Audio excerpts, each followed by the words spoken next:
एक बातमी आपण विस्ताराने बघूयात। ठाण्याच्या रेमंड मैदानामध्ये कार प्रदर्शन ठेवण्यात आलेलं आहे। उद्योगपती गौतम अदानी सिंघानिया यांच्याकडून कार प्रदर्शनाचं हे आयोजन करण्यात आलंय।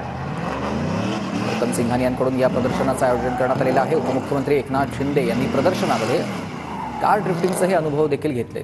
शिंदेंनी स्पोर्ट्स बाईक आणि रिक्षा देखील चालवण्याचा आनंद लुटलेला आहे।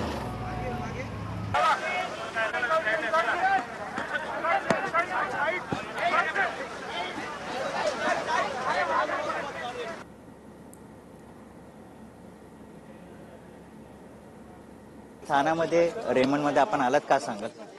रेमंडमध्ये एक वेगळा आनंद इव्हेंट इथे पाहायला मिळाला।